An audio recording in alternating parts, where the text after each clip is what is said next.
third story is about the Democratic Party, how they're moving towards socialism and communism. Some people are happy with that. Like I said, I have some socialist and communist supporters on Twitter and here who like half of my stuff and hate me half the time. And like I said, thank you. I appreciate you guys for being here and considering what I'm saying.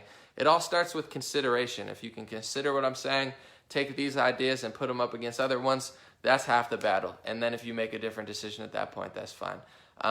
And also, I'm doing a question and answer after this if you guys stick around for 10 more minutes or so. And the Democratic Party is moving very, very quickly towards socialism and communism. I'm not exaggerating. I'm not joking. Like I said, some people will be happy. They're like, finally, we've been hoping for communism. We don't like capitalism. We don't like the Democratic Party. Some people are like, no, we don't want that. That's not what we want. But it's happening. And it's not just because of the socialist Bernie Sanders type. It's because the Democratic Party is a huge fail. They threw it all out the window. I mean, let's go back to the Obama years when, before Obama ran, as he's running in, 2008? You have to understand, and I'm not saying this is great, you can make your own decisions. Obama was not pro-gay. He was never pro-gay in his early years of being a community leader or whatever.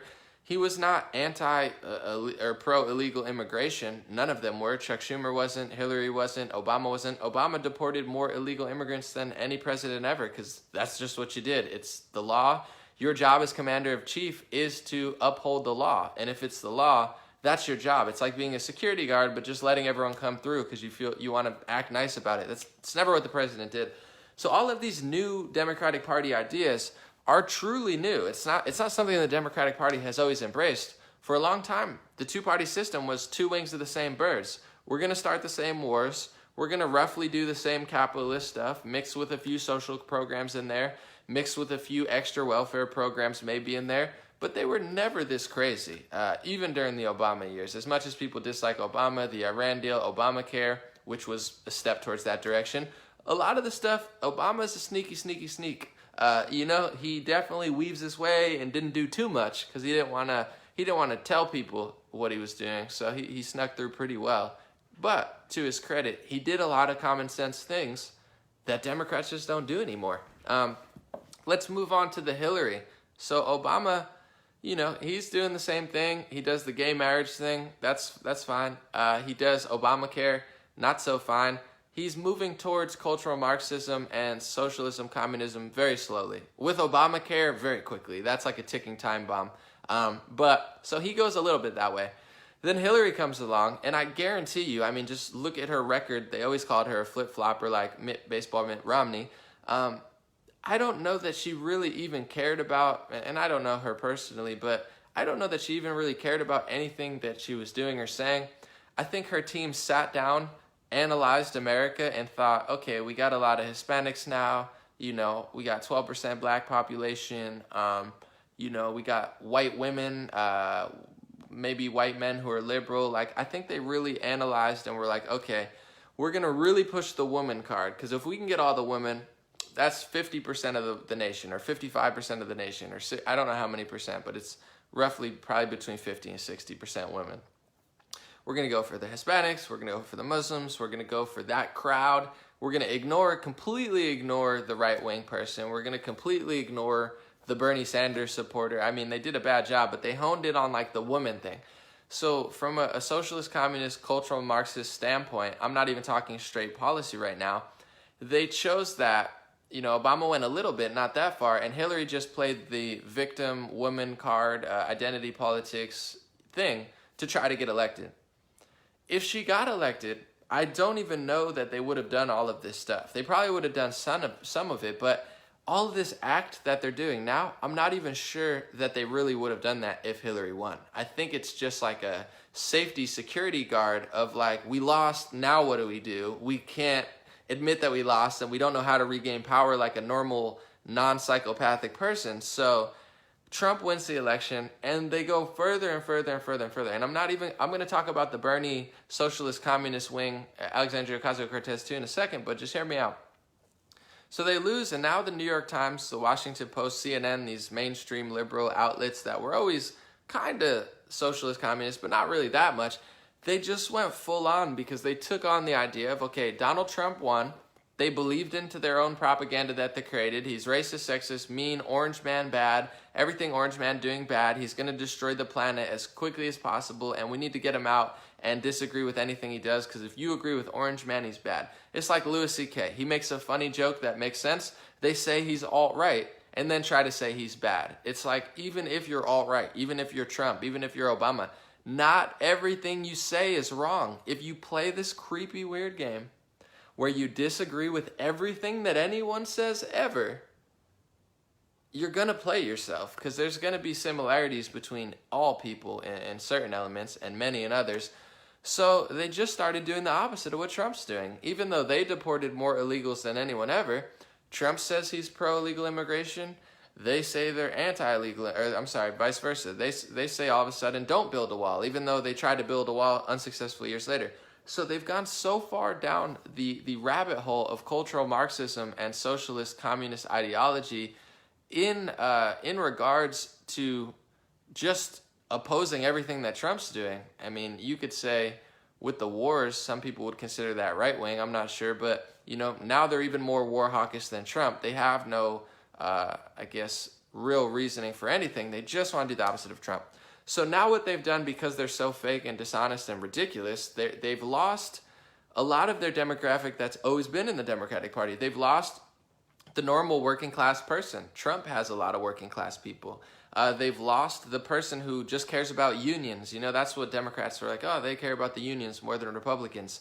They lost a lot of people like that, but they also lost their own people on the left. They lost all the progressive socialist communists because they don't like those people. It's like I can't figure out what they're doing. So now the Democratic Party is split into two.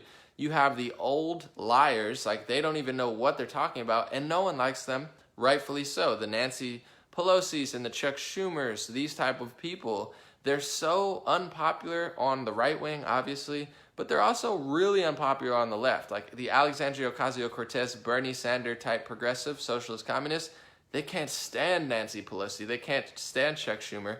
Rightfully so. These people are goofy. It's like they've isolated almost everybody besides like your average television watcher who watches maybe Jimmy Kimmel or Stephen Colbert or SNL all the time and is just like programmed into New York Times, Washington Post, CNN.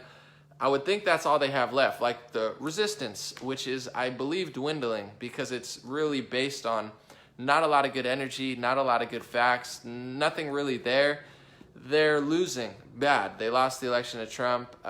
They won the midterms maybe a little bit, but we got to look into that. Anyway, Democratic Party split into two. Socialist communists and Nancy Pelosi, Chuck Schumers, who they'll do anything. Build a wall, don't build a wall, this, that. But what they won't do yet, they might soon, and I believe they will, what they won't do is embrace the socialist communist wing, the Bernie Sanders, Alexandria Ocasio-Cortez.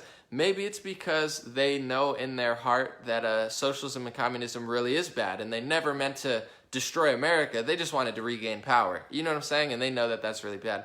Probably not. I don't know that they have a soul like that, but maybe another possibility is that they just think they could still win without the socialist Bernie Sanders, Alexandria Ocasio-Cortez. They're saying, get away from us. We're not you. We got this. I'm Nancy Pelosi. I run the show. Maybe Hillary Clinton will win. We'll get Joe Biden to run. You guys stay away. We don't need you to win. But here's the thing. They do need them to win, or they need some people on the right now or libertarian. Like, they need something. They lost their core audience. So one way or another, they're going further socialist and communist. They already have in the media. They already have with some of their policies, like the whole school system has gone cultural Marxist, socialist, communist, but now they're at the fork in the road where it's like either they do a soft Nancy Pelosi, Chuck Schumer, flip-floppy, pseudo-socialist communist thing, or they go full on. And what's kind of creepy about it is the Alexandria Ocasio-Cortez, Bernie Sanders side has a lot more energy and power behind them than the Nancy Pelosi, because they have the youth, they have the people who are displaced by the Democratic Party. And as much as I can't stand their policies, I understand why. They know they've been lied to. They know the media's lying. They know the Democratic Party's lying. They know what they're doing is not working.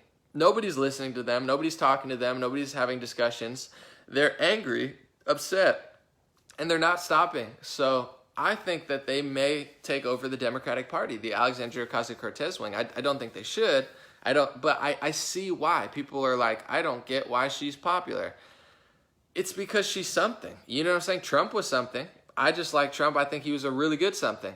Other people think of Alexandria Ocasio-Cortez in the way they think of Trump. Like, yeah, she's not a career politician, but she's different.